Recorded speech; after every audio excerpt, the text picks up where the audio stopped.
Buenas tardes, mi nombre es Vanessa Muñoz, yo soy residente de Medicina de la Actividad Física y del Deporte de la Universidad Pontificia Bolivariana y la tarde de hoy voy a hablarles sobre el ejercicio en el niño obeso.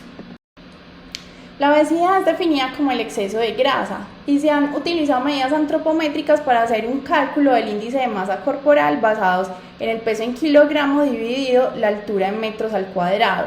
De acuerdo a los resultados podemos decir que la persona puede tener bajo peso, peso normal, sobrepeso u obesidad. En Colombia, la resolución número 2465 que salió en 2016 nos ayuda a hacer esa clasificación del estado nutricional. Entonces, para niños menores de 5 años podríamos utilizar el peso para la talla, teniendo en cuenta que más o menos una desviación estándar es considerada un peso normal. Cuando tenemos por encima de 3 desviaciones estándar estaríamos hablando de pacientes obesos. También se utiliza el índice de masa corporal para la edad y es igual, cuando hay por encima de 3 desviaciones estándar podríamos decir que el paciente es obeso. Estas son las tablas que se utilizan en crecimiento y desarrollo tanto para niños como para niñas y todo lo que podamos marcar por encima de la línea que les estoy señalando, que sería por encima de 3 desviaciones estándar, sería clasificado como obesidad.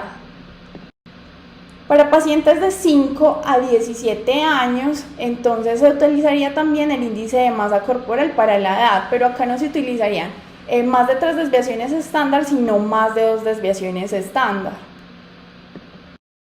Entonces en las tablas podríamos encontrar ya una curva solamente, pues la curva mayor sería hasta más de 2 desviaciones estándar y todo lo que ingresemos por encima de esta curva sería considerado como un paciente obeso.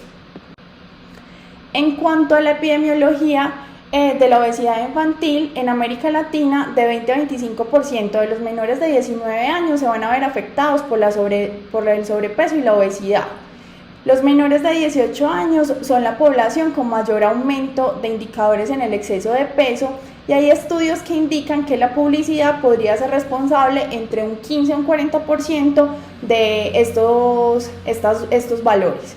En Colombia la prevalencia del exceso de peso en menores de 18 años es de aproximadamente un 17%, lo cual se traduciría a 2.7 millones de personas afectadas. Y entre 2005 y 2015 la obesidad ha crecido alrededor del 70%, lo cual es una cifra bastante alarmante. Acá en nuestro país se ha utilizado la encuesta nacional de situación nutricional. Esta generalmente se hace cada 5 años, sin embargo la última que tenemos es de 2015. Clasifican a los pacientes de 5 a 12 años y de 13 a 17 años. En ambos rangos de edades se ha visto que tenemos un crecimiento, sin embargo es aún más preocupante porque el crecimiento mayor ha sido en edades mucho menores. En Estados Unidos se realizó un estudio que miraba la incidencia de la obesidad infantil y este demostró que los niños que tenían sobrepeso al ingresar al jardín iban a tener 4 veces más probabilidades de volverse obesos en 8º grado. Y la gravedad de la obesidad fue un predictor de persistencia. Entre mucho más grave, más probable iba a ser que el paciente fuera obeso en la adultez. La obesidad infantil generalmente va a persistir hasta la edad adulta en 2/3 partes de esta población. Entonces la predisposición a la obesidad básicamente va a ser un desequilibrio energético. Puede haber un aumento de la ingesta energética o una disminución del gasto energético, lo cual nos va a llevar a la obesidad. En cuanto a la etiología, entonces vamos a empezar a hablar por la programación metabólica. Esta va a depender del peso corporal materno durante la gestación. Acá la lactancia materna juega un papel importante porque va a ser un factor protector. En cuanto a los factores endocrinos, van a ser menos del 1% de las causas de obesidad infantil. Sin embargo, pues hay que tenerlas en cuenta y podrían ser el exceso de cortisol, el hipotiroidismo y la deficiencia de hormona de crecimiento. En cuanto a los factores genéticos, hay que tener en cuenta los pacientes que nos lleguen con una baja estatura, un retraso en el desarrollo, discapacidad intelectual, sordera y el síndrome en el cual van a predominar más pues los pacientes con obesidad en la edad infantil será el Prader-Willi. Y los factores medioambientales que los dejé de últimos son los que nosotros vamos a impactar. Entonces, ese estilo de vida sedentario, un aporte calórico superior a las necesidades, las bebidas que contienen azúcar, tamaño desproporcional de los alimentos que se necesiten, una disminución en la práctica de actividad física, un aumento en el uso de actividades digitales y esa disminución en los sitios en los cuales se pueda hacer esta práctica también de la actividad física o de deporte. En cuanto a los beneficios de la actividad física, entonces vamos a tener unos factores protectores cardiovasculares, va a prevenir la hipertensión arterial, nos va a ayudar a disminuir el peso corporal, mejora el perfil lipídico, hay mejores estilos de vida en la adultez y va a impactar en la modulación del estado de ánimo. Ya entonces, para entrar en materia, vamos a hablar de las recomendaciones para los niños de acuerdo a las diferentes edades. Entonces, para menores de 1 año, ellos podrían hacer actividades físicas varias veces al día. Pueden hacer juegos interactivos en el suelo. Como son pacientes que muchas veces no pueden caminar, se recomienda que pasen 30 minutos en decúbito prono, que se pueden repartir a lo largo del día. Pueden ser 10 en la mañana, 10 al mediodía, 10 en la noche. El paciente no debería estar retenido más de 1 hora, y cuando me refiero a que no debería estar retenido es que no deben pasar más de 1 hora en cochecitos, en sillas de bebé, ni en los sujetadores de las espaldas pues de los cuidadores o de los padres. Tampoco se recomienda pasar tiempo frente a las pantallas. Se debe implementar la lectura de cuentos, la narración de cuentos, sobre todo eso lo debe hacer pues el cuidador para evitar que ellos tengan como esa actitud sedentaria y tener un sueño reparador. Entonces, entre los 0 y los 3 meses un sueño reparador sería entre 14 a 17 horas, pero para pacientes de 4 a 11 meses de edad ya sería entre 12 a 16 horas. Y esto incluye las siestas. En cuanto a las recomendaciones para niños de 1 a 2 años, entonces acá pues estas ya las mencioné, pero acá podrían hacer diversos tipos de actividad física durante al menos 180 minutos que se distribuirían pues durante la semana, ¿cierto? Y las horas de sueño deben ser entre 11 a 14 horas para que este sea un sueño reparador, y también se incluyen las siestas. Ya para pacientes de 3 a 4 años tendríamos también los 180 minutos a la semana, pero ya se debería procurar que de esos 180 minutos tengamos 60 minutos de actividades físicas de moderadas a alta intensidad, las cuales también se pueden repartir durante el día para hacer la sumatoria o durante la semana. Y deben tener al menos de 10 a 13 horas de sueño reparador, y también incluiría las siestas en este tipo de población. Entonces las recomendaciones para los niños y adolescentes serían muy similares. Sin embargo, hay que decirles que la actividad física confiere beneficios para la aptitud física, para la salud cardiometabólica, para la salud ósea, resultados cognitivos, salud mental y reducción de la adiposidad. Ellos deberían entonces practicar al menos 3 días a la semana actividades aeróbicas de intensidad vigorosa, y se debe reforzar los músculos y los huesos, que sería con actividades de fuerza o trabajo de fuerza. Y se debe limitar el tiempo dedicado a actividades sedentarias, especialmente el tiempo de ocio delante de una pantalla, ya sea del celular, del computador o del televisor. En cuanto a la acumulación de pasos en el día, entonces un objetivo común para la actividad física, sobre todo en la población adulta, es la acumulación de pasos, que serían 10.000 pasos por día. Sin embargo, no hay como unas metas establecidas de los pasos que deberían tener los niños. Acá tenemos como unos valores que nos podrían servir de referencia. En pacientes con peso normal se clasificarían de acuerdo al sexo, entre niñas y niños, y de acuerdo a la edad. Sin embargo, pues estos valores van a cambiar cuando nos enfrentamos a una población con sobrepeso u obesidad. Sin embargo, pues para las personas que estamos como trabajando con este tipo de población, podríamos utilizarlos para saber si el paciente está logrando como las metas mínimas requeridas.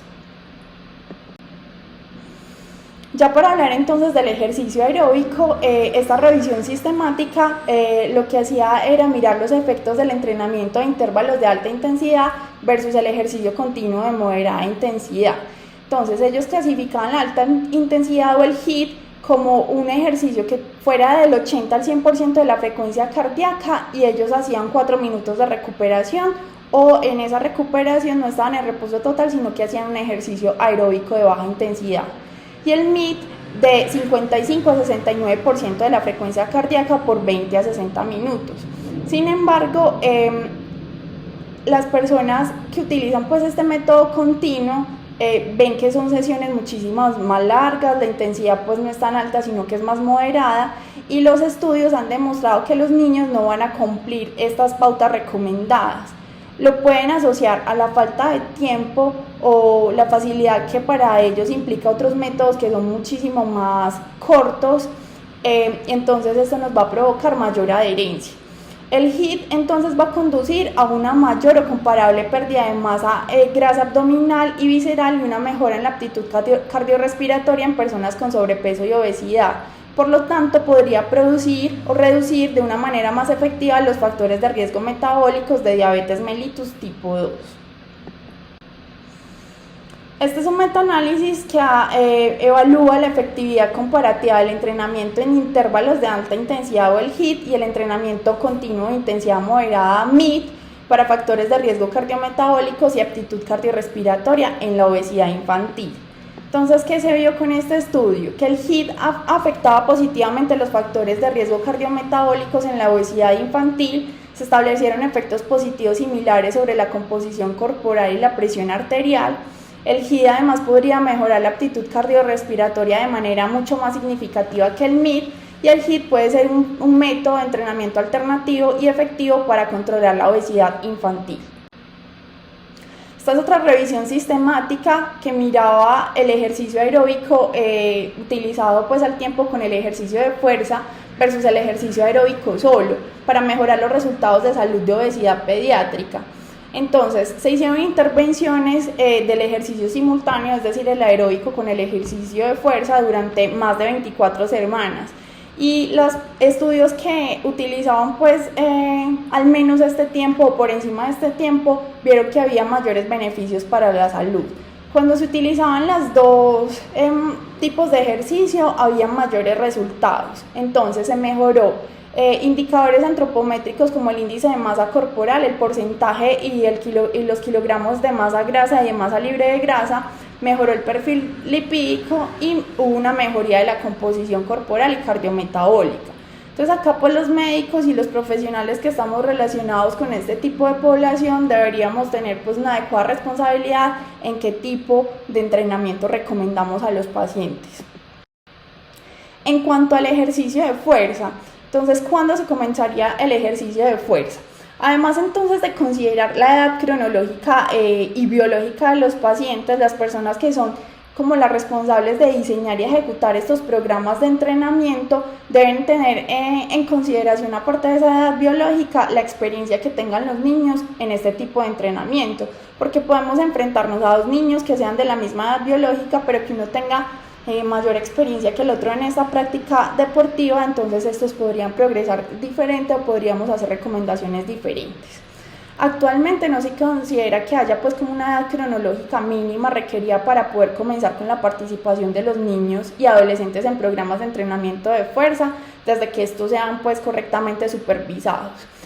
Sin embargo, los niños pues que están en estos programas deben mostrar madurez emocional y psicológica y poseer niveles competentes de equilibrio y control postural en aras de disminuir el riesgo de lesiones. Generalmente, entre los 7 y los 8 años, el niño estaría capacitado para iniciarse en actividades deportivas de la frecuencia del entrenamiento. Entonces, la recomendación general en niños y adolescentes es de 2 a 3 sesiones por semana en días no consecutivos.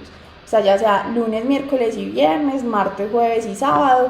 La frecuencia del entrenamiento podría incrementarse a medida que aumentan la edad, especialmente en los niños que tengan como mayor afinidad por este tipo de práctica deportiva, y la frecuencia también debería permitir una adecuada recuperación entre las sesiones de entrenamiento para evitar sobreentrenamiento o lesiones. El volumen de entrenamiento, entonces, en jóvenes sin experiencia debe ser 1 o 2 series por ejercicio. Y a medida que ellos vayan adquiriendo experiencia, se pueden hacer entre 3 y 4 series por ejercicio. La condición que siempre deberá cumplirse será poder mantener como una correcta competencia técnica durante todas las series y repeticiones que se estén realizando, y antes de incrementar algún componente en la dosis del entrenamiento, es decir, pasar como de un peso a otro, aumentarlo, siempre se debe procurar que él tenga una adecuada técnica. Acá entonces, ¿qué sería lo clave? Lo más recomendable sería que cuando tengamos pacientes, sobre todo en edades tempranas, estén bajo la supervisión de alguien experto que pueda hacer como esa retroalimentación si está practicando el ejercicio con una adecuada técnica o no. También se recomienda que realicen sesiones generalmente globales para que puedan entrenar todos los grupos musculares en una misma acción. En cuanto a la intensidad del entrenamiento, esta se puede hacer en función al RM. En niños desentrenados y adolescentes, la recomendación es que empiecen con un 60% del RM. Cuando ya obtengan experiencia, podrían aumentar hasta un 70 y de un 70 a un 85% del RM. Cuando ya se domine el ejercicio, que hayan hecho adecuadas repeticiones con adecuada técnica, ya podríamos pensar en aumentar pues el peso. El RM no es el único parámetro que se ha utilizado pues para determinar la intensidad del entrenamiento. También se podría hacer en función a franjas de repeticiones como en una misma serie para establecer el peso máximo y así pues como manejar de adecuada manera la franja y que sea segura. Pero el RM pues también podría ser una opción. En cuanto entonces a la intensidad del entrenamiento, una vez ya la persona tenga suficiente seguridad y calidad en la técnica, podría incrementar el peso entre un 5 y un 10%, ¿cierto? Pero siempre debe hacerse con buenas técnicas y que se haga una adecuada aplicación de la fuerza en el ejercicio que se esté realizando. En cuanto a la densidad del entrenamiento, esto expresa la relación entre la duración del esfuerzo y la longitud de la pausa de recuperación. Entonces, en pacientes que apenas están empezando o que son inexpertos, se recomienda que entre cada serie haya 1 minuto de descanso o de recuperación. A medida que ya aumentamos el peso, que el paciente tiene más experticia en la realización de ejercicios de fuerza, podríamos aumentar el tiempo de descanso hasta 2 o 3 minutos si lo requiere. En cuanto a los medios de entrenamiento, pues hay múltiples medios. Podría utilizarse el peso corporal, las bandas elásticas, máquinas de resistencia variables adaptadas a los pacientes, pesos libres, resistencia manual y balones medicinales. En todos los casos, pues independiente del medio que se utilice, se deben fijar patrones técnicos correctos en variedad de ejercicios con resistencias bajas, tanto cuando se hacen mono como multiarticulares, y pues ya si logramos que el paciente tenga mucha adherencia, si se hacen levantamientos olímpicos también. Este último estudio que les traje es como el efecto de una intervención multidisciplinaria en el estilo de vida sobre pacientes que tenían obesidad infantil y cómo esto impactó en la aptitud física y los factores de riesgo cardiometabólicos en los niños y adolescentes con obesidad. Entonces se les hizo una intervención de 16 semanas que incluía una consulta médica, un libro de trabajo que tenía metas, asesoramiento con ejercicios, monitoreo y retroalimentación de la actividad física y asesoramiento nutricional personalizado. Los resultados fueron que hubo una mejoría en la composición corporal y que había como mejora en las fortalezas musculares y cardiometabólicas. Entonces estos son ejemplos que nos sirven para en algún futuro poderlos aplicar en nuestras poblaciones. En cuanto al seguimiento y medición de los niveles de actividad física, podría hacerse como básicamente de 3 maneras. El autoinforme del recuerdo, que sería pues el que debe hacer cada niño o cada paciente. La observación directa, si tenemos pues un entrenador o el preparador físico o el educador físico que nos está colaborando con esto, observar que el paciente esté realizando adecuadamente el ejercicio en una adecuada intensidad y que el tipo de actividad sea la adecuada también para él. Y que los monitores de actividad física también nos pueden ayudar a mirar cómo está esa frecuencia, la intensidad, la duración de la actividad física y las distancias que está haciendo. que entonces nos podemos llevar para la casa. Que en ejercicio aeróbico, cuando se ha comparado el ejercicio tipo HIIT con el MIT, se ha demostrado que ha sido mucho más beneficioso el HIIT. Que cuando se combina el ejercicio aeróbico, ya sea el HIIT o el MIT, con ejercicio de fuerza, los resultados son muchísimo mejores. Y que no tengamos miedo en recomendar los ejercicios de fuerza en los niños, pues se ha demostrado que ellos a veces tienen incluso mayor adherencia que la que podrían tener por ejercicios aeróbicos. Entonces, pues esta sería una gran opción. Para terminar, les recomiendo que nos sigan en nuestras redes sociales, en Instagram como @medicinadeportiva.upb, y pues damos un agradecimiento a todos nuestros patrocinadores que hicieron que el evento fuera posible. Muchísimas gracias.